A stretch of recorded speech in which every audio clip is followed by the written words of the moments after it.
Yan, samahan niyo ako sa pag-harvest dito sa ating talong. At nakagawa tayo ng recipe para dito. Dalawa ang ating na-harvest. Dalawang maliliit. And join me. Doon tayo sa ating bagong tanim na kamuti dahon. At ma-harvest na natin ito.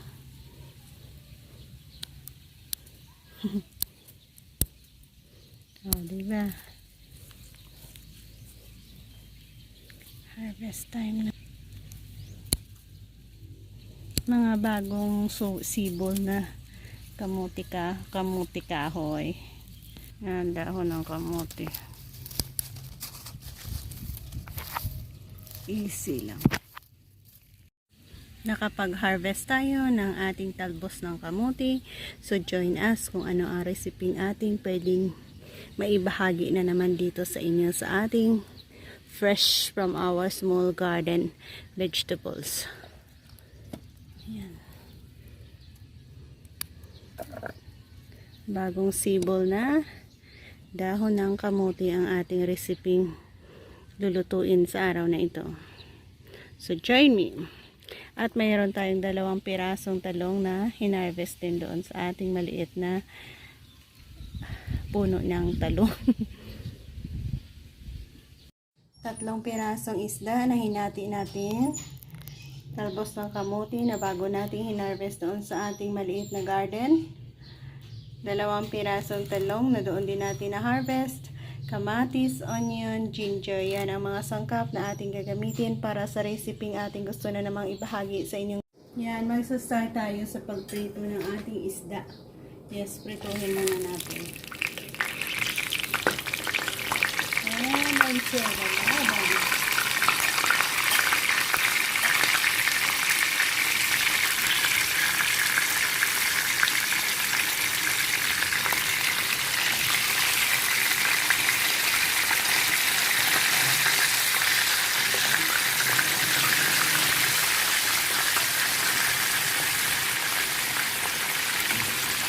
Yan, napapasya natin ang lahat ng isda natin dito.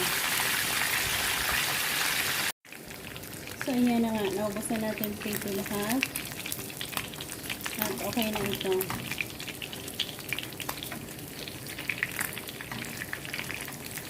Yan.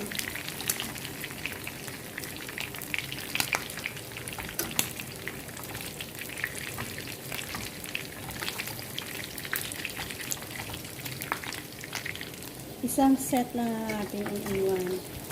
Tapos ang dalawa ay lilit na pritong isda. Ayan.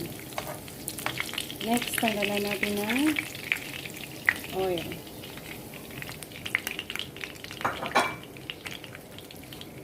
Yan, wala ng oil.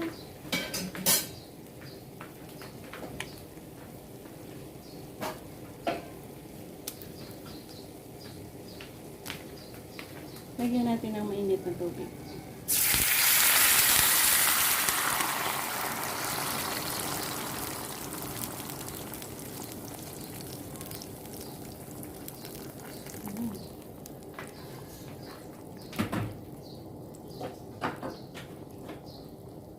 Lagay natin ang ginger, kamatis at onion. Pakuluan muna natin dyan.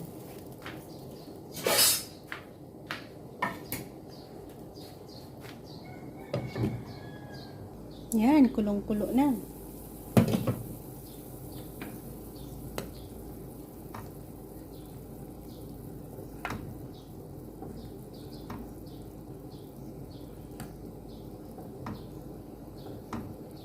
Para lalambot lalo.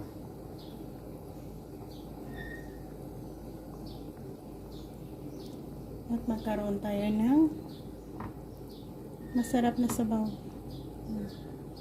Hayaan pa natin kumulo dyan.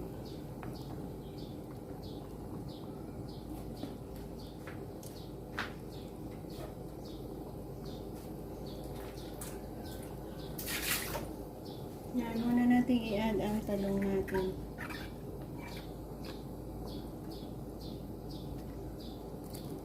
Talong.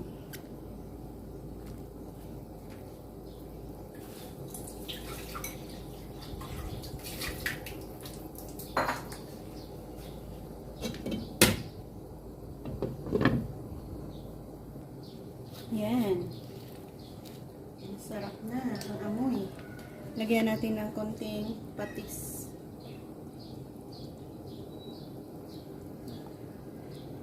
Sa isda kasi natin kanina, nalagyan na natin ng asin. So, adjustment lang sa alat ang ating ginagawa dito. And we have a natural broth from our fried fish. Simple lang, di ba? May mga tanim-tanim ka sa paligid. Meron kang isang pirasong isda.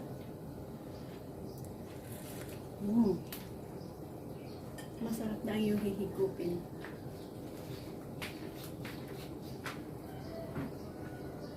Next na ating i-add ang ating fresh from our garden. Talbos ng kamote na napaka-preska. Bagong sibol. Talbos ng kamote.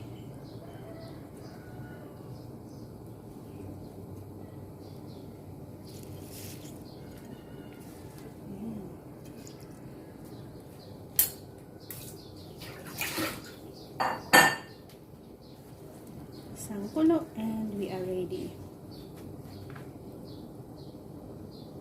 Yan, dito na tayo mag-e-end. Nakuha na natin ang sakto at tamang lasa ng ating sabaw dito. Thank you for joining me guys sa ating mabilis na pamamaraan ng pagluluto ng sinabawang isda with talbos ng kamote at talong. God bless and happy eating. Maraming salamat sa pagsabay na naman sa akin. Tanghalian.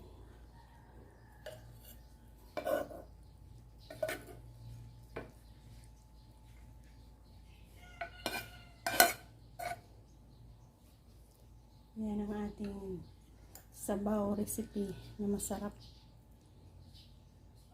Usok sa sarap.